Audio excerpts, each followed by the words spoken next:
Hello, welcome to episode 84 of the Epic Film Challenge 2, 1001 movies you must see before you die, from 1960, and from the country of France, Eyes Without a Face. And for a particular friend of mine in the YouTube community, I will attempt to pronounce this in French. If not for anything, then it might give her a laugh. The film is called Les Yeux sans Visage.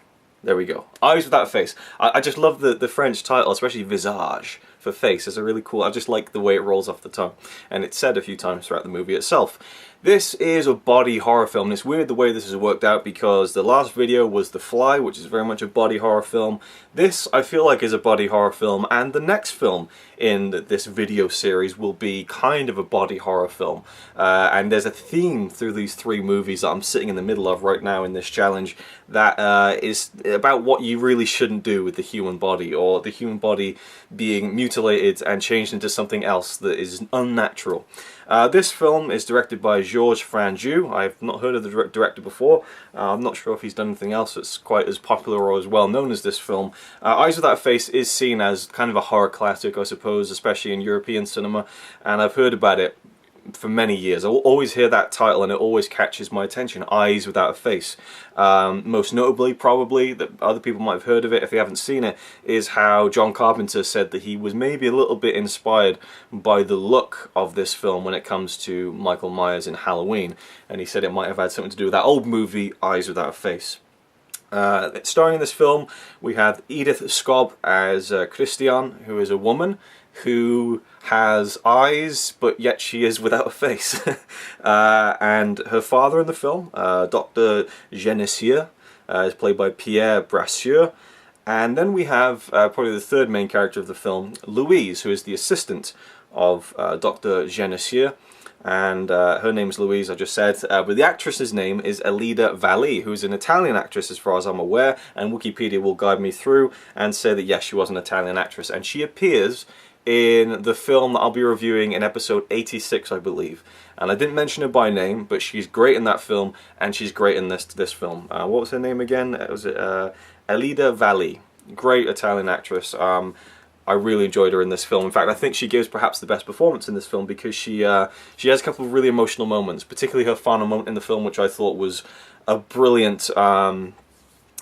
I'll get to that. We're going to go into spoiler talk, and I'll warn you before we get there. Eyes Without a Face, and I feel like it's a film that perhaps is best enjoyed as going into it without knowing much about the plot. So I'll do a little preamble, and then we'll go into spoilers for anyone who hasn't seen the film.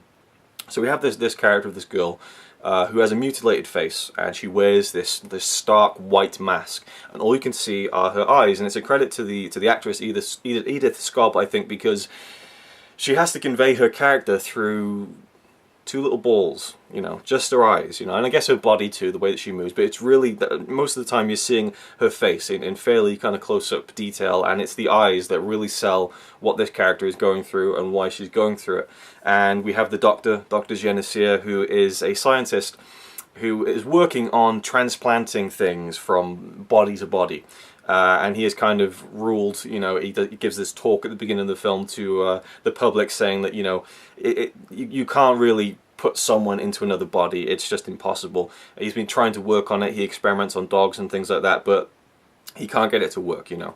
But nonetheless, he's respected and seen as a, you know, very talented man who works with these things. He is a doctor, but he also experiments with the idea of transplanting things from body to body. At the beginning of the film, we open up with this scene of Louise, the doctor's assistant, and she's driving through the night in this very kind of interesting sequence where she drags this body out of a car and dumps it into the river. And that's where the film really starts to unfold and unfurl. And without going into any of the specifics of this, and I'm going to really just make this short before we get to the spoiler talk for anyone who hasn't seen this, I thought the film was very slow-paced, almost methodically slow-paced. I feel like it was very intentional. It's building up to these moments that you can kind of see coming because the film very clearly lays out certain things that I thought was really good. Like, you know, like Louise, the assistant. You know, at the beginning of the film, we don't know who this woman is. And within about 10-15 minutes, we see her again, and we get these kind of side characters going, "Oh, who's that over there?" Well, she's the doctor's assistant, and she's from another part of Europe. You know, she's not French and all that. And who's that? Oh, that's the da-da-da. So the characters are clearly laid out to you fairly early on. It doesn't leave you in the lurch with a lot of the details, but then there are some details that it doesn't give to you. So it was a nice balance of not being too vague, but also giving you the information you need to kind of know who everyone is, the key players in the film at least. And I really like that. But there's still that element of mystery to it, but then you kind of are guessing and piecing together where the film is going to go, and so you're waiting for those moments of the reveal, and it takes its time getting there. It really does. I mean, there's a scene where the doctor is coming back to his house. There's something in his house you know that you're about to see. You're looking forward to seeing it. He drops off his assistant outside. He reverses the car. He drives down another driveway. He gets out of the car. He opens the garage door. He gets back into his car. He drives his car into the garage. He leaves the garage. He walks through this hallway. Walks into this room. He walks up the stairs. Like it shows you every single piece. You know, where you could have easily cut out that whole thing of him coming into the house and driving the drive. You could have cut straight to him walking up the stairs. But again, I feel like it's very intentional, and it is that slow burn film that I guess earns its moments, that kind of reveals and things like that. And the girl, the character who has this mask on her face, I love how the film really kind of opened up your own imagination as to what her face really looks like, because she's covered with this mask. When she doesn't have the mask on, her face is covered in other ways, or you'll see her from the back. And, you know, they'll describe, oh, this girl was in an accident, and her whole face is just an open wound, and it just sounds horrific. And just seeing in the subtitles, I should say, the word "an open wound" on the face, it just really conjures up all these disgusting images, so that your imagination kind of makes it much worse than perhaps anything they could have come up with makeup wise. And I won't spoil if we do get to see her face in this part of the video. There's very good performances in the film. I thought the actor who played the Doctor was very good at playing this kind of cold, cut-off character who was doing something very evil, but you knew the intentions, and at points the character does talk about his intentions. And so I like that it kind of clues us in as an audience that he knows what he's doing is terrible, but he has a reason for it, you know. He's not just blindly doing this stuff that is just wrong. He is, you know, he's trying to do it for something that you can kind of get behind. Not completely, but you can see the reasoning, you know, and I like that. You know, the shades of grey with it were very well done. Louise, the assistant, great performance from her, where she could be sinister at one moment and also very sympathetic in other moments, where she really starts to kind of get hit in the face with the gravity of some of the situations that are going on. And again, I thought her final scene in the film was excellent, and I'll talk about that. I feel like I'm just spending half the video talking about. I'm going to talk about that later. But is it a film you must see before you die? I'm going to say yes. It's not an absolute surefire yes. It's not like absolutely, you know, stamp the approval, done. But I do think it's a very interesting film that has an interesting pace. It has this striking imagery of this girl with this white mask. You know, it's a horrifying image in of itself, and then there are other things in the film that are horrifying. And what I really feel like this film does well is pays everything off. I mean, if the last 4 minutes of the film were the same kind of tone and the same kind of pace as the previous hour and 26 minutes, I feel like it would have been a very good film, but not a film you must see before you die. I feel like the ending really pays off everything in a very satisfying way. For better or worse, as far as the plot goes, I do think that as an audience member, as a viewer myself, I was really satisfied by what happened in those last 4 minutes, and so it was all building up to that very slowly, very methodically, but it paid off. And for that, I think it is a film you must see before you die. It was interesting, you know, and again, I just keep thinking of the girl's face with the white mask, and how striking of an image that was. And the actress did a great job showing just her eyes, you know. And yeah. But I definitely thought that the actress who played Louise, the assistant, gave probably the strongest performance of the film. Anyway, it is a film you must see before you die. Definitely check it out. Now we're going to get into some spoiler talk. So, it is Christiane is the daughter of the Doctor, and you know, his daughter has had this accident. Her face is gone, only her eyes, and well, yeah, I think, do her lips remain? I don't know, but her eyes definitely are still intact, but the rest of her face is mangled. I don't like how we saw it. There's a scene where, you know, a woman on the table wakes up and sees Christiane's her face, and it's kind of out of focus, but you can still kind of see it, and I just thought, I wish they hadn't shown it, because I think the imagination conjures up much worse things. It was done well, good makeup and everything, it was quite a horrifying image, but I do think it would have been better if we never saw her face. That would be much more intriguing to me, I think, and more effective perhaps.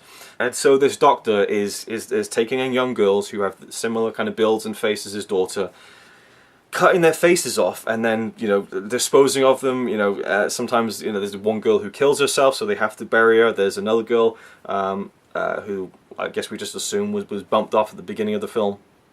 But again, I liked how it wasn't a case of, because when they get the second girl in halfway through the film and they take her face off, it's not like, right, let's kill her.